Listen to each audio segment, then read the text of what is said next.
Alrighty, good evening, good evening. We're finally around to some crystal quests. We are doing the green crystal this time around.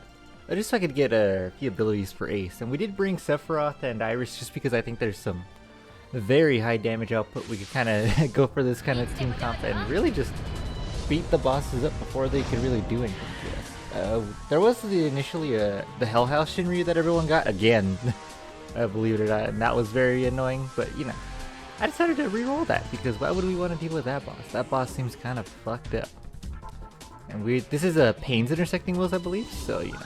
Lots of buffs and debuffs going on to showcase her LD, but we're going to try to ignore most of it. Let's not seal evil just yet. We want to actually break these guys.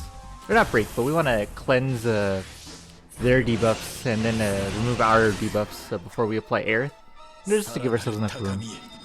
And with this team comp, we're going to give ourselves enough relevant buffs to where the debuffs don't really matter all that much. Like right now they're hindering us because, you know, massive debuffs and buffs on both sides, so kind of annoying, but luckily we can bring Pain Call. Wow, look at this speed. Look at the speed. And if I remember correctly, I think these guys do charge their force gauge fairly quickly.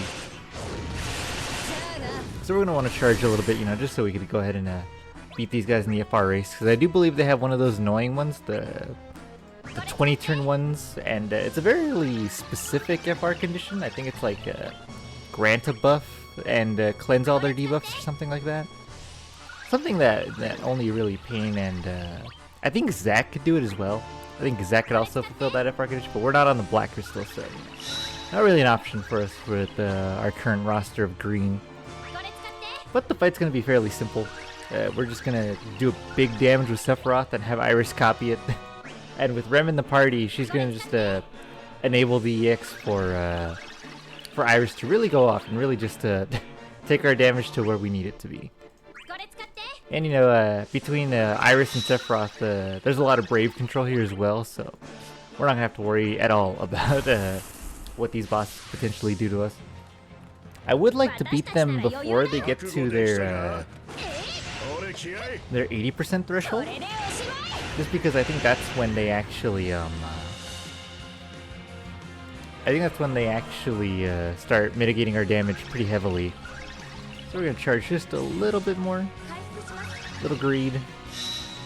Nice, and just a little charging goes a long way. I don't remember if these guys can gauge based on like instant turn attacks. That might be a thing. It's been a little bit since we have the Shinryu, you know, since we did the Pain intersecting wheels. We had the Green Crystal quest. There are a few passives I have in mind, particularly the extra turn 1 for Ace. And then maybe the Gold Frame buff, which is also like in the U path of buffs. Okay, and you see that gauge went up quickly. I think they do it based on instant turn. So what we're going to do here is... Oh, I didn't get... Oh no, I already got Riddy up. That's where the 3 seconds comes from. Alright, let's just go into it then. I'm gonna do LD here just so I don't spend the turn and force time refreshing that. Because we basically just want to spam EX and just go to town with all of our characters. Sephiroth also doesn't have all of his buffs to level 3 just yet, but I don't think it's gonna be that much of an issue refreshing all that. And just getting the damage to where we really need it to be. While these birds do have quite a bit of HP, with the bonus, and actually I want to set it up so Iris comes here, and then when we move Sephiroth up again, it's gonna go Sephiroth, Iris, Iris, and that's gonna allow us just to get all of our echoes out of the way with Iris fairly quickly. So we're just trading to Sephiroth, and yeah, that's what I want the turn order to look like. Just so we can, you know, get the most out of the echoes and really bump this gauge up to the max. And you know, and this whole time we're just oh, and I do need to get Aerith Call up too. Just because they do buff themselves, or they mass buff themselves again, like, I think at the 50% threshold. And it's not like the biggest deal in the world, but I'd rather just not deal with it, so we're not going to. You know, Rem's gonna just there's a whole lot of protection in this party going on between Iris and Rem. You know, Rem basically enabling us to not die to anything that isn't instant KO mechanics. And Iris preventing the boss from really gaining any Brave, you know, setting them to 0. It's a pretty hefty effect. It's huge. I don't want them going to 80%, so what I'm gonna do is I'm gonna apply a Aerith Call on his upcoming turn, not this one. Just so we could avoid the 80%. And I think here, you know, like I said, it's just gonna be double echo, and then we're just gonna try and do as much damage as we can. Oh, we got a launch, nice. Because Sephiroth's damage with his rework, oh man.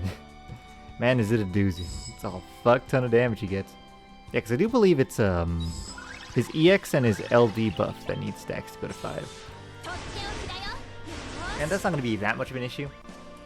Just because during the dead turns we are going to want to do the AoE attacks anyway, just because this is a 2-target fight. 2.5. And that's also why we applied Rydia Call as well, just so we could get the maximum gauge out of Sephiroth so far. Because he does require attacking a debuff target, which, you know, his gold debuff is always going to enable that. And having a stacking buff or level buff, and luckily, you know, Rydia LD Call is pretty good for these kinds of FRs. And here we just echo again. And we still have 2 echoes with Rem as well, so, you know, it's pretty, it gets pretty nutty.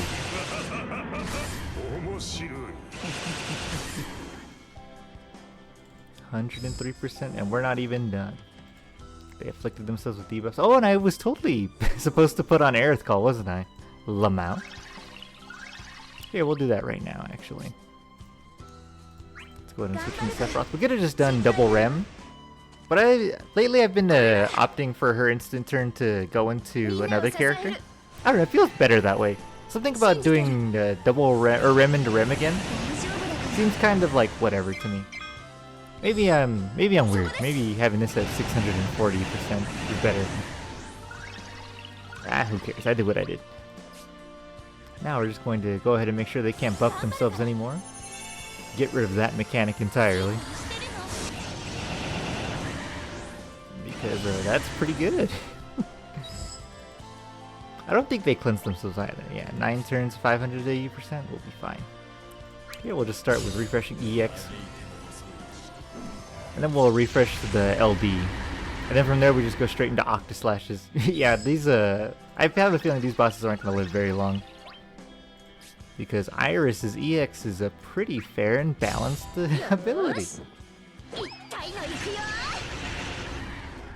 22 billion AoE. Oof, and we're not even done. Let's go ahead and refresh the LD. Holy shit. Sephiroth's a monster. This is like an older Shinryu fight, but man. 33 million. Yeah, they would have buffed themselves a lot, but it's fine. Okay, we'll just go ahead and trade back into Sephiroth. I don't remember if these debuffs are super debilitating. I don't think they are. And with all the BT effects we have between Rem and Iris giving Brave Games, both of them, I think Sephiroth's gonna have no issue still hitting the damage he needs to hit. 930? Oh man.